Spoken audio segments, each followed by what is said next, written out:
Paul Fronczak. On April 27, 1964, a one-day-old baby named Paul Fronczak was stolen from Michael Reese Hospital in Chicago, Illinois. Paul was the second child of his parents, Chester and Dora Fronczak. Their first child had been stillborn. At 9:30 p.m., a woman came into Dora's room dressed as a nurse while Paul was nursing. She unwrapped his blanket, looked at him, and then left without saying a word. At 1:30 p.m., the woman returned and told Dora that she needed to take Paul away to be examined by the doctor. But she never returned. 20 minutes later, a real nurse came into Dora's room to take Paul to the nursery. It was at this point everyone realized that Paul was missing. An immediate search was called of the hospital, but after having no luck finding Paul, the hospital notified police. Police determined that the abductor took Paul down a back staircase, left the hospital through the rear entrance, and took a cab to the vicinity of 35th and Halsted, at which point the trail was lost. The police believed that the abductor had a good idea of the hospital layout and staff routines. After a year of no leads, on July 22, 1965, the FBI contacted Dora and Chester and said that a toddler resembling Paul had been found abandoned outside a store in Newark, New Jersey. This abandoned toddler had been left in a stroller in a busy shopping center and was currently being fostered by a family. The boy was named Scott McKinley by New Jersey Child Protection authorities. FBI agents tested Scott's blood and thought he might be Paul, but DNA testing was not available in the 1960s, and Paul's blood type hadn't been taken before his kidnapping. There was only one photo of baby Paul taken at the hospital, and the FBI couldn't establish the abandoned child's identity. Paul's parents believed Scott was their child and legally adopted him when he was 2 years old. They would go on to raise the toddler as Paul. As Paul grew up, he became suspicious that he wasn't really Dora and Chester's son, as he didn't resemble the rest of the family members. In 2012, Paul would convince his parents to take a DNA test to find out if he really was their biological son. They agreed, and a DNA test proved he was not their biological son. The adopted Paul then enlisted a genetic genealogist to help determine his identity, and they got a match in 2015. His birth name was Jack Rosenthal, and he had 4 siblings. It was also found that he had a twin sister named Jill. Paul's mother, Marie, was a heavy drinker, and his dad, Gilbert, was badly affected by the Korean War. One day, Jack and Jill would mysteriously disappear shortly before their 2nd birthday. Jack and Jill's parents lied about the twins' whereabouts, telling both sides of their family that the children were with the other side. Eventually, the parents warned relatives not to talk about them and removed Jack and Jill from the family photos. Their disappearance would never be reported. His biological parents are now deceased. Jack still has no idea what happened to Jill and hopes to find her someday. The man thought to be Paul is now 49 years old and resides in Nevada. In light of this new information, the FBI reopened the case and began searching for the real Paul Fronczak. In December 2019, he was identified through genetic testing as a 55-year-old man living in rural Michigan. The man has been notified of his true identity, but his name and exact whereabouts have not been made public yet. Mary Arcuri. In the 1960s, Mary Arcuri was married to Albert Arcuri, and both bought a house at 5445 Black Street in Pittsburgh, Pennsylvania. At the time, Mary and Albert had 2 children. In the fall of 1964, Albert would tell the family members that his wife had left him and the children. He also said that she took all her belongings with her. Mary was never seen again. The family found it very difficult to believe that she would walk out on her children. Albert insisted that Mary indeed left him and the children behind.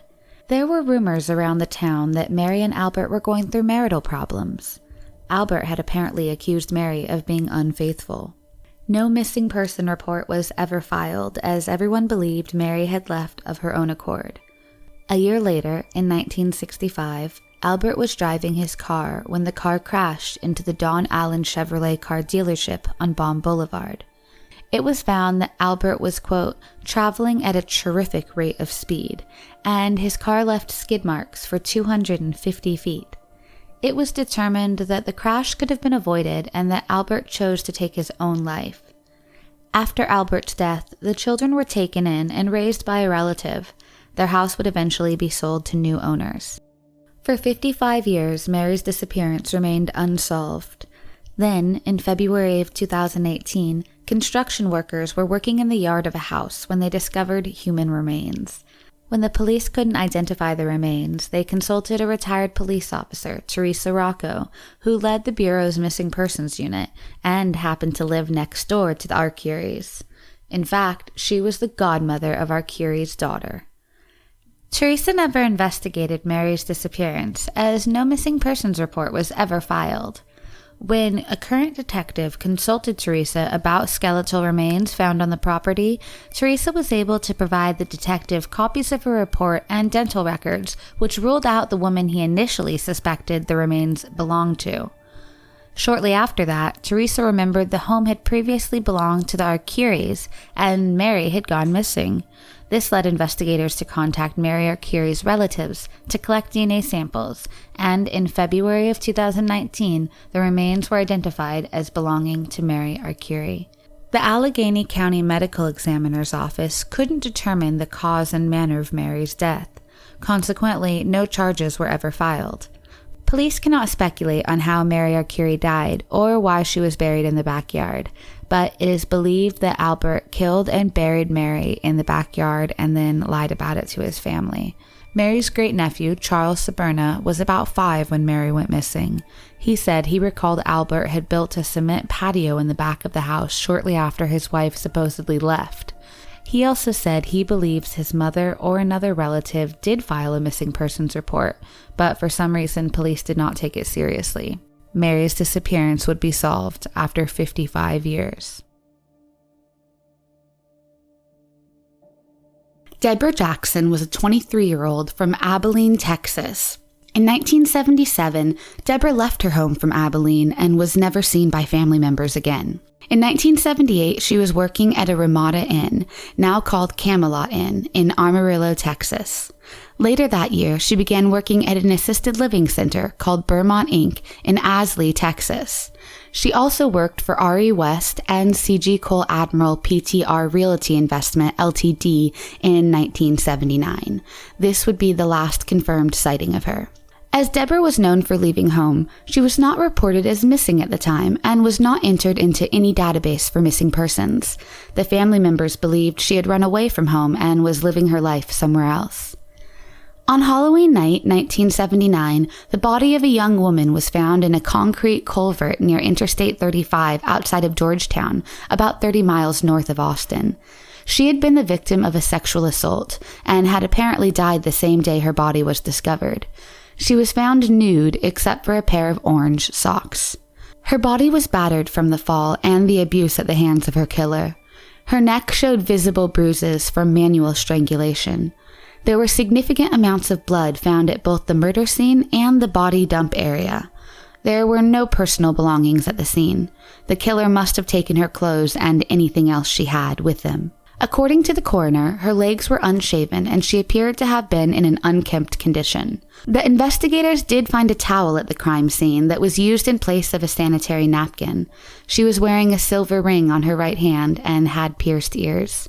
At the scene of the crime, there were 2 matchbooks and a key belonging to a motel in Henrietta, Oklahoma, which the police believed supported their theory that she might have been a hitchhiker or a drifter moving through Texas.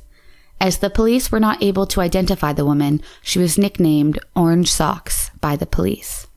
For 3 years, the police did not find any leads, but in 1982, a convicted serial killer, Henry Lee Lucas, confessed to killing the Orange Socks girl.